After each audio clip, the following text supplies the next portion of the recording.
मित्रांनो नमस्कार. कायदेशीर माहिती देणाऱ्या माझ्या युट्यूब चॅनलमध्ये तुमचं स्वागत आहे. आजचा विषय गृहनिर्माण संस्थेतील बॅचलर किंवा स्पिनस्टर भाडेकरू जो असतो किंवा पेईंग गेस्ट असतो त्याकरता सर्वसाधारणरित्या काय नियम असतात, काय नियम असावे. आता बॅचलर किंवा स्पिनस्टर आपण जे म्हणतो म्हणजे लग्न न झालेली मुलं किंवा लग्न न झालेल्या मुली यांना आपण भाडेकरू किंवा पेईंग गेस्ट म्हणून ठेवायचं असेल तर काय नियम पाहिजे. तर सोसायटी सर्वप्रथम बॅचलर भाडेकरूंना प्रतिबंधित करू शकते का याचा विचार करा. गृहनिर्माण संस्थांना खाजगी संस्था म्हणून त्यांच्या रहिवाशांचे सुसंवाद आणि कल्याण राखण्यासाठी काही नियम आणि कायदे निश्चित करण्याचा अधिकार आहे. या नियमांमध्ये परवानगी असलेल्या भाडेकरूंच्या प्रकारावरील निर्बंध समाविष्ट असू शकतात.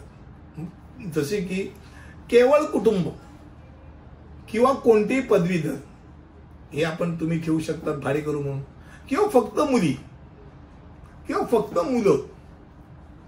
साधारणतः लग्नाशिवाय मुलगा आणि मुलगी याला एकत्रित राहण्याकरता भाड्याने घर दिलं जात नाही, हे डोक्यात राहू. जेव्हा खोली मुलींना दिली जाते तेव्हा त्यांच्यावर विशेष बंधनं असतात की दरवाजा बंद असलेल्या खोलीत कोणतरी बाहेरचा मुलगा आढळू नये.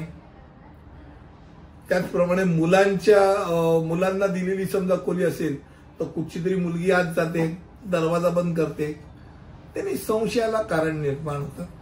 आणि अनेक वेळेला त्या सोसायटीतले वयस्कर लोक हे त्याविरुद्ध बोंब मारू शकतात की काय चाललंय सोसायटीमध्ये, आमच्या आया बहिणींवरती त्याचा किंवा आमच्या सोसायटीमधल्या ज्या तरुण मुलं मुली आहेत त्यांच्यावरती त्याचा वाईट परिणाम.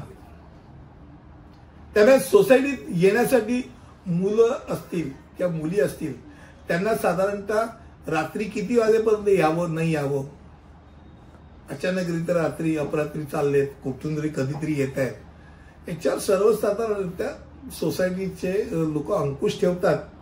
अर्थात भाडेकरू आणि पेईंग गेस्ट जे ठेवले जातात त्यांना सुद्धा काही त्याची पडली नसते. ते कुठेतरी कधीतरी नोकरी काम धंदा करता आलेले असतात, शिक्षणाकरता आलेले असतात, ते त्यांच्याच व्यथेत असतात. त्यांना या सगळ्या बारा भानगडी करण्याकरता वेळ पण नसतो.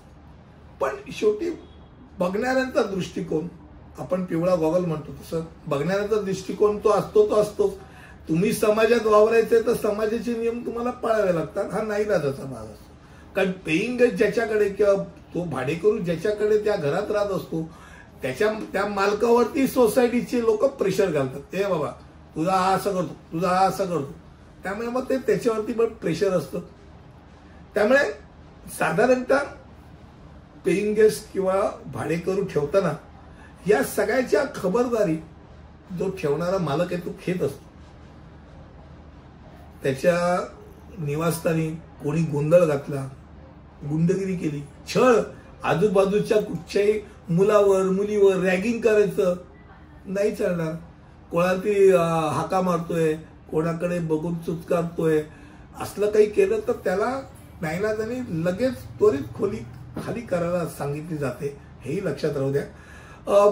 एक गोष्ट आहे की भाडेकरू आणि पेईंग गेस्ट मध्ये एक साधारणतः तफावत काय ते लक्षात घ्या. पहिली गोष्ट म्हणजे भाडेकरू म्हणजे अशी व्यक्ती की जी दुसऱ्याच्या घरामध्ये स्वतंत्ररित्या राहते, म्हणजे त्यामध्ये तो मालक ढवळाढवळ करत नाही.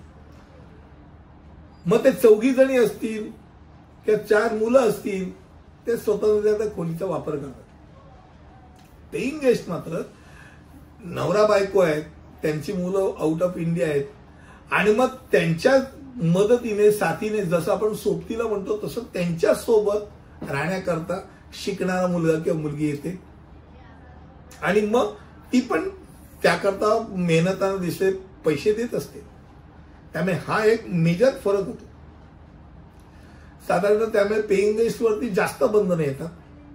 कारण घरामधले जी काही मालक मंडळी असतात, तू किती वाजता येतो, काय येतो, हा कोण तो कोण हे विचारत बसतात. भाडेकरू कम्पॅरेटिव्हली टेन्शन फ्री असतात. प्रोव्हाइडेड सोसायटीला इतर कोणाची, कुठची बाईची, वयस्कर बाईची, वयस्कर काकाची, त्यांनी उगीच काही पंगा घेतला तर ते खुरबुर काढत राहणार. तर बाकी सर्वसाधारणरित्या दारू पिऊ नये, ते सोसायटीमध्ये काही सिगरेट पिऊ नये, तंबाखू गुटखा खाऊन हे करू नये, शिव्या भांडणं करू नये, हे सर्वसाधारण नियम त्यांच्यावर बंधनं असतात, हे डोक्यात राहू द्या.